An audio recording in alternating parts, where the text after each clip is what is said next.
What is going on, everybody? This is T4U, the coach of the Boston Red Sox, here to bring you a WPF Season 7 mid-season check-in.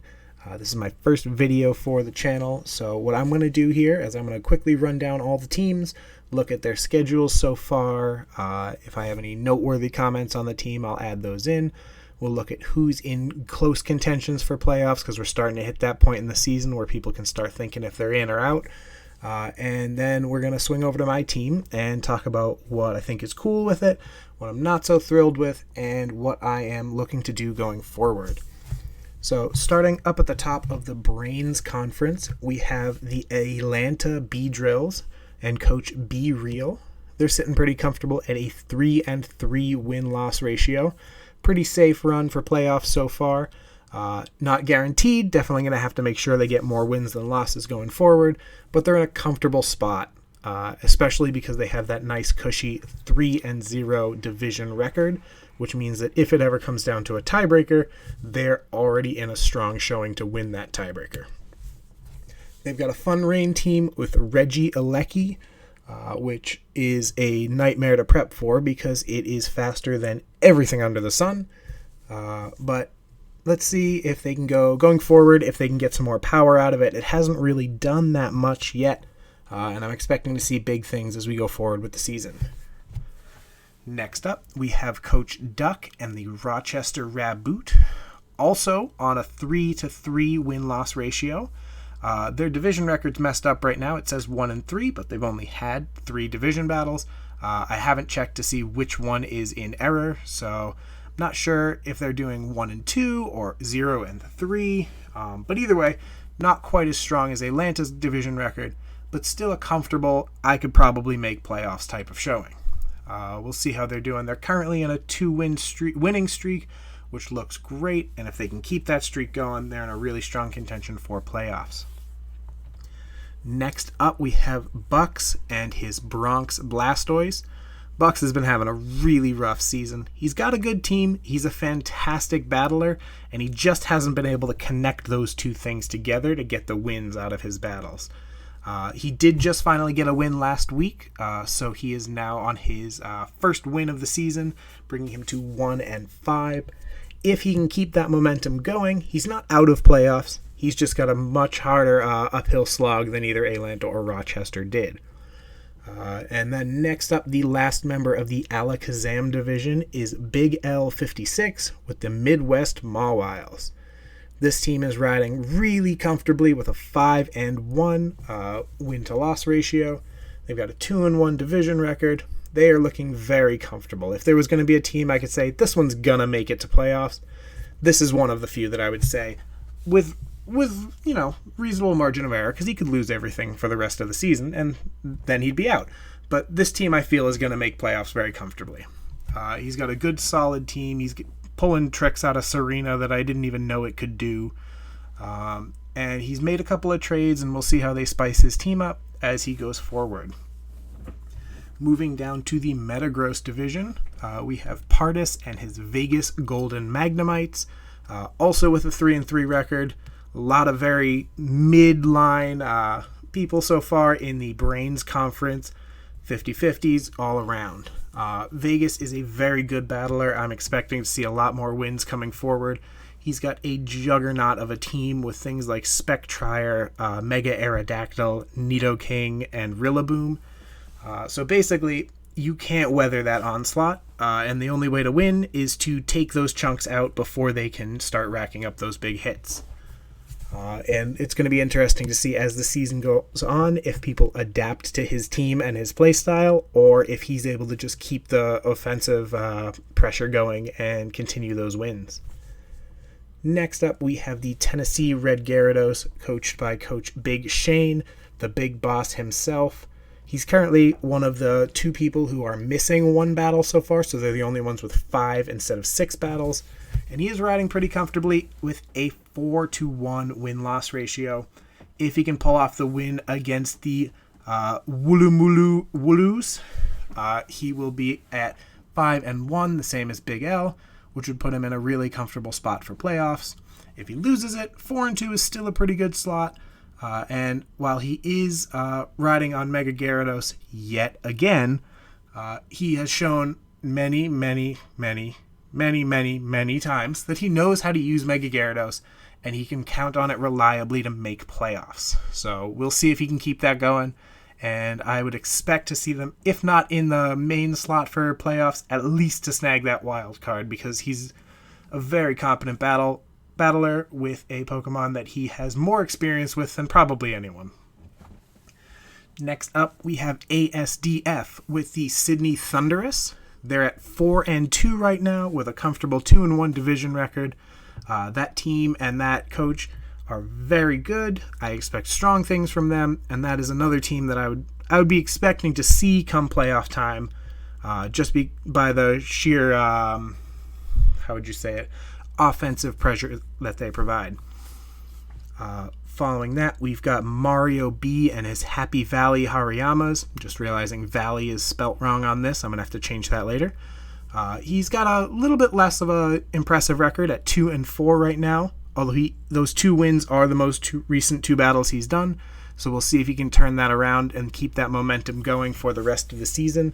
He's pulled out some really fun tricks as he goes with things like Perish Song Lapras, and I just can't wait to see what he does, because of all the coaches in his division, I think he's the one most likely to try kind of wacky and zany things, and I think he's got a good chance of making them work and getting him a couple more wins. We'll just have to see if it's able to get him into the playoffs. So that's the Brains Conference. If you notice, a lot of those win-loss ratios are pretty close. This is a pretty even conference overall. And as we jump over to the Brawn Conference, we're going to see that is not quite the same. So first up is me. I'm the Boston Red Sox. I'm Coach T4U. And like I said, we're the only team to have played 7 battles so far. So we're going to discount the one that I just played. You can see on the screen that I got a win. But for the sake of evening things out, that one we're not going to count. I'm at 5-1 compared to everyone else. I've got a 2-1 division record. I'm currently on a 2-win streak, and we'll talk about my team in a minute, so we're going to ignore that for now. Below us, we've got the Russia No Retreat, who have had a very rough go of the season. They're currently at 0-6, not technically out of the playoffs, but they would have to do some very heavy lifting to keep themselves going. And to make a playoff showing this season. We know the coach is a good battler. We've seen them before. We know what they're capable of. It's just not their season, and I don't think the team works quite the way they wanted it to. Excuse me one second while I take a drink.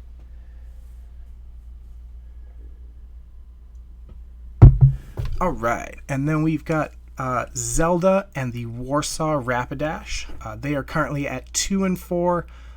Though both of those 2 wins are division wins, which puts them in a good spot if they are able to clinch a couple more wins to put them in playoff contention. They're currently on a losing streak, and at this point in the season, the ability to turn that streak around and start racking up wins would be the thing that decides if Zelda makes it to playoffs this time around or not. Rounding out the Machamp division of the Brains Conference, we've got Mitty and his Collingwood Corviknights. They are on 2-4 with a 1-2 division record. This team warped my whole draft. He's got Sand. He's got Dracozolt in Sand. He's just got so many things that are so annoying to prep for that the back half of my draft was just, all right, does this offer me any benefits against Dracozolt? No, can't consider it at all. And the team, even though it has that power, he's got that Landorus in the Sand, he's got, like I said, the Dracozolt, he has the ability to 1 or 2 hit KO every mon in the game. And he has unfortunately not found a lot of success in pulling that off yet. So we'll see if he's able to find his stride and get those wins to make playoffs at the end of the season. And now we're jumping down to the Buzzwool division. First up, we've got Coach Lucky and Bad. He's at 5-1 with probably the most balanced team I've seen so far. He's got Mega Charizard Y. He's got Venusaur. He has Suicune. And oh my god, this Suicune. This Suicune is everybody's worst nightmare. It is doing things that dogs shouldn't be able to do. It's currently at, I believe, 15-2. If you look over on the right, it does have a plus 13. I just can't remember what the KD is. I believe it's 15-2. And that is just ridiculous for Suicune. He's brought Scarf. He mostly has brought Calm Mind, but the Scarf Suicune was a really nice switch up, and definitely got him some surprise kills there. I would be astonished if this team is not in playoffs in some fashion, and I'm dreading the moment I have to face them again. Following up, we have the other team that has only played 5 battles, as well as currently our only undefeated team. This is Nolan Sr and his Wooloos, which is the most fun team name I have ever heard. So he's 5-0 right now. He's still got to play Big Shane. I believe they're playing in a couple of hours. No, actually, I don't think that's true. I think they still have to do that battle later. But they're 5-0 right now. They've shown some really cool techs in their battles, and I, once again, would be astonished if they don't make playoffs with this team and this record. I am really hoping Big Shane breaks his streak when they battle, because I don't want it to have to be me when we battle. I think we're next week. I don't want to have that pressure on me. So I would really like to see a loss in this team before it gets to me. Next up, we have JK41 and the Route 2 Rattata. They're at 2-4 with an 0-3 division record. This team needs to find its momentum. It's got some good pieces. The pieces aren't performing quite the way I think JK wanted them to. And if he's not able to find that rhythm with them, I don't think this team is quite making playoffs this season. Not out of the running. They can definitely do it. But I think he's either need to make some team changes up or play the team in a little bit of a different manner. But then our last coach is Coach Zikofool with the bologna breons. I think I said that right. I'm not really sure how to pronounce that. They're at 1-5 with a 1-2 division record. This team has not been performing quite as well as I think the coach wants it to. If I remember, I'm going to scroll over because I think this one is this the Hard Trick Room team? Yes, this is a team that is almost complete Trick Room the whole way through. And unfortunately, while that is a good side option to have on your team, having hard Trick Room is really difficult to pull off, especially in a draft setting where I know it's coming and I can plan against it. So if he's going to get some wins, I think he might need to find a way to make the team work outside of Trick Room as well. But going forward, he's going to have to start turning this season around if he wants any chance of making it into the playoffs this time around.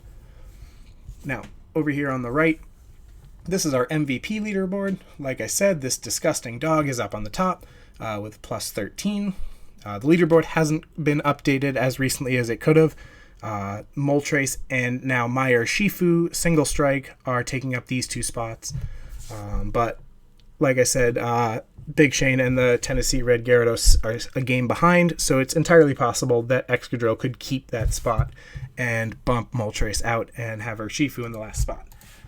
But moving on, that's all the teams. I think so far nobody is fully out of playoffs, although there are a couple of teams that are getting a little bit closer to that line than I think they'd want to be. There's a few teams that I would be pretty shocked if they didn't make playoffs, but nobody's locked in yet. Nothing has been determined, and I'm excited to see how the rest of the team season goes. Moving on over to my team, and let's see. I am terrible with computers. Is this where I zoom? This is where I zoom. That's too much. That's good. Okay. So this is my team. We've got Diancie Mega, Urshifu Single Strike, Aegislash, Sylveon, Slowbro, Moltres, Cantonian, not Galar, Dragalge, Vikavolt, Voltund, Claydol, and Golbat. I'm pretty happy with this team so far. Everybody has done most of what I want them to do. Diancie Mega has not gotten the kills to back up what I think it should be doing at this point in the season. But every time I'm checking calcs, it's 1 and 2 shots, everything it's phasing. It just has been hit with some pretty hard prep so far. There was one battle where a what's the thing called? Thunderous Therian ate a Charty Berry to live a Diamond Storm and then Flash Cannoned it back for an Oko. It's been hit pretty hard by a bunch of different things. So I think it's more of a case of, it's not that it's a bad Pokemon, it's just underperforming because people are over preparing for it. Which is good. It's good if you can have a Mon on your team that warps prep to the point where they have to do that. But it does mean that they can't perform to kind of the best of their ability. So I'm still pretty happy with Diancie. I'm not thinking about trading it. I'm pretty comfortable with what it can do. And I think as the season goes on, I might be able to turn this kill-death ratio into a more positive number. Next up is Urshifu Single Strike. At 10-2, this is my highest kill KD ranked Mon. This is a ridiculous Pokemon. This Pokemon shouldn't be allowed in draft. I can't believe I was like 14th in the draft, and it shouldn't have ever dropped that far. I changed my whole draft when it got to me, and it was still available. This Pokemon is stupid. I've run banned almost every week. There's only one week where I didn't bring it because I didn't think it had a good matchup. And every week it's brought either banned, or I brought Scarf once, and I brought Bulk Up once. But basically, this just herder, quick click, wicked blow, and watch things die. And it's got the kills to prove why that is busted. Next up, we have Aegislash, who completes a very scary offensive Steel, Dark, and Ghost core with... Nope, not Steel, Dark, and Ghost. Fairy, Dark, and Ghost. Or Fairy, Dark, and Steel with Urshifu and Diancie. That's basically the third juggernaut on my team, the third really heavy damage dealer. It had its best showing so far in one of the first games of the season, where it got a weakness policy boost on the turn it was automatizing, and proceeded to clean up a game that was otherwise probably not salvageable. Since then, it has only come to 3 games. All 3 of those games were wins, but it hasn't been a particularly noticeable addition to any of them, besides just being a general deterrent to a Shell Smash Poltegeist that came one week.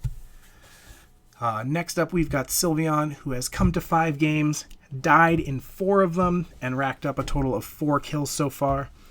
I haven't really been leaning on Sylveon offensively, so the kills is not underperforming. It has done an excellent job of sponging hits that other things couldn't afford to take.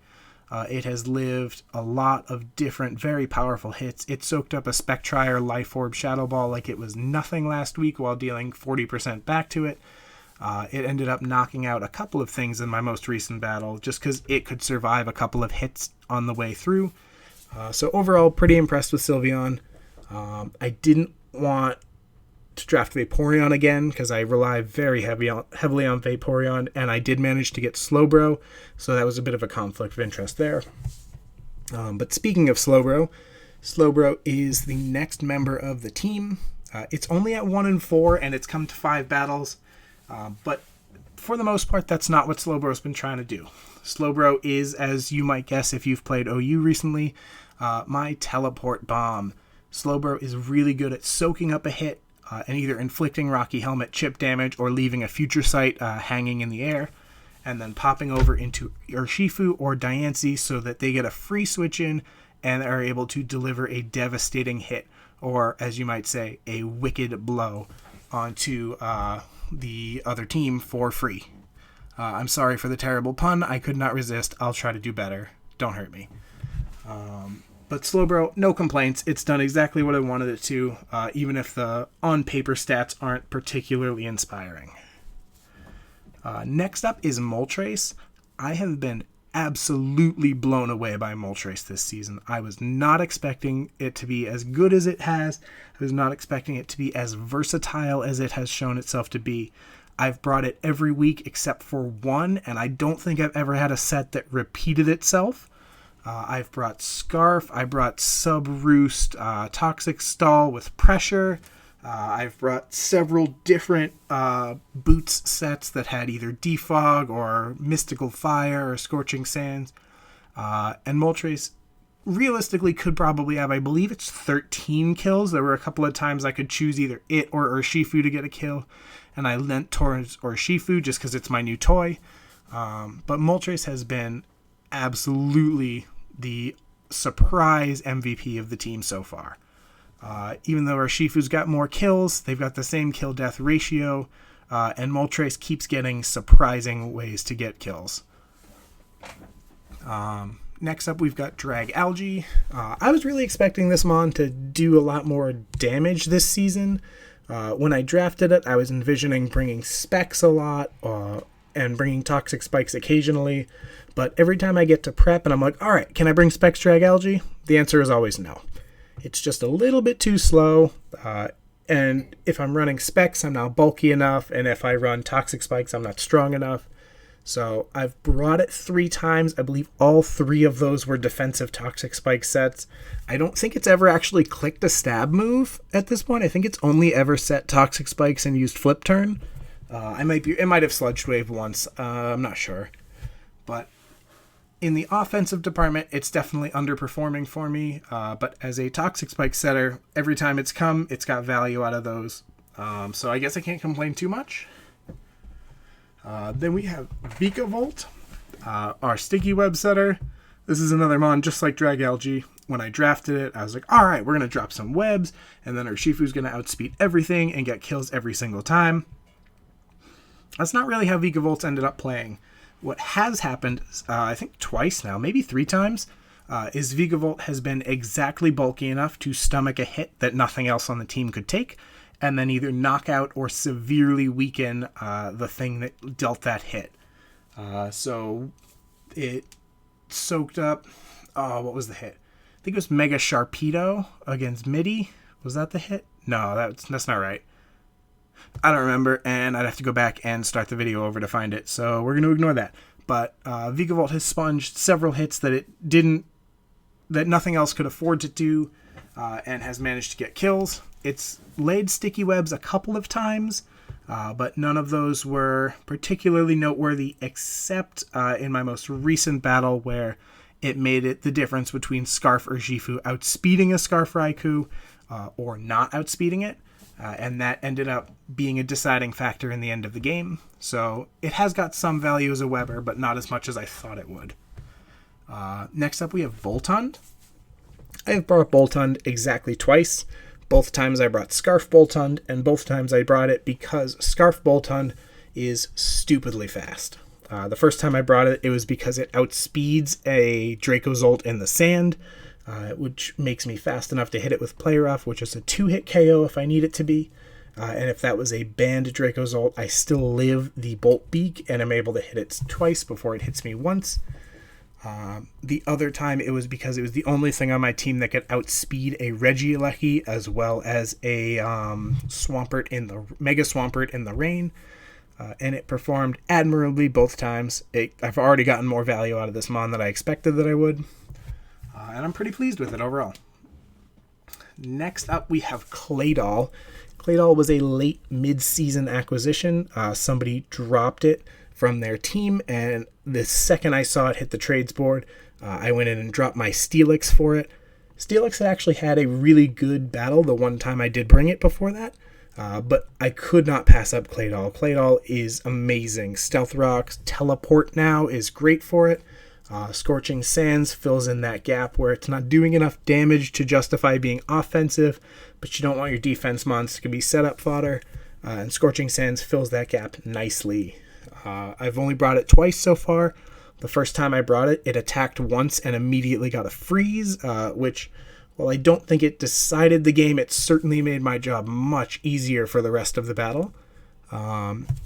So no complaints about Claydol. I expect as we're going forward, we're going to start seeing it perform more and more as I need a spinner more reliably. And then my last slot is Golbat. I grabbed Golbat because it was a T5 that could defog because Claydol wasn't available for spin at the time. And it was the only one that I didn't either hate or have a terrible matchup with the rest of my team with. Surprisingly, it has gotten some use already. I brought it to one battle, and it did pick up a kill. It killed a Mega Sceptile as the Sceptile tried to drop a substitute in front of me because my opponent forgot that it had Infiltrator, which was the only reason I brought Golbat, and it did exactly what I wanted it to do. I feel like I might not bring Golbat to many more battles this season just because that feels like kind of a one-off thing. But who knows? We'll see as we're going forward if it has a better matchup than I think it does. Those of you who have battled with me in past seasons, you'll know that one of the things I really try for all year or all season is to get one kill with every Pokemon. So far, I have 3 things that haven't gotten a kill in Dragalge, Vikavolt, and Claydol. Now, Dragalge and Vikavolt are probably going to be pretty easy to pick up one kill somewhere along the way with. I'm not really sure how I'm going to get my Claydol kill, but I'm absolutely going to work on it. So I guess if you're prepping against me, that's something you can aim for. You know Claydol's going to try to kill you at some point. I don't really feel like anything on my team is a super weak link at this point. Dragalge and Vikavolt are underperforming from what I wanted. Golbat is a weak Pokemon, but it did exactly what I wanted it to do, so I guess I can't complain. I guess I shouldn't expect Shifu level performance out of Golbat, but it's done what it's supposed to do. Nobody's super disappointing. Even when I had it, Steelix came to one battle, and oh my god, there was like a 15-turn window where it just stayed in and racked up damage on everything with Roar and Earthquake. So it's doing its job. I'm pretty happy with this team. This might be the best team that I've ever drafted in terms of just raw power. Everything can hit hard to a degree. Everything has multiple viable sets, and I've got several different Pokemon that warp team building around them, so you can't just prep for one of them. There's a lot of teams where someone will draft something, and the whole team you can see is based around that one Pokemon. I don't feel like I have that problem here. If you prep too hard for Urshifu, Diance's going to sweep you. If you prep too hard for Diancie, then Aegislash is coming in and taking lives. And I really like this team. I'm going to be upset when I don't get to play with this team anymore in a couple of weeks. But that's all I've got for you guys today. Let me know what you think down in the comments. I'm going to copy-paste my link to all the other WPF creators from, I think BL has the most recent video, so I'm going to steal from him. So if you're missing from that list, blame him because I just took it directly from him. If you're not in WPF and you want to come hang out, I'll also leave a link to the Discord channel in there. Come on in. We're relatively friendly. Even if you don't want to play, you just want to hang out and watch some battles, you are more than welcome to. And I don't know if I'm going to make another video like this. I had fun doing it. This is like take 30 maybe, because I keep getting tongue-tied at the beginning. But it made it all the way through. So I guess we'll see how we're feeling in the future. All right. See you later, guys.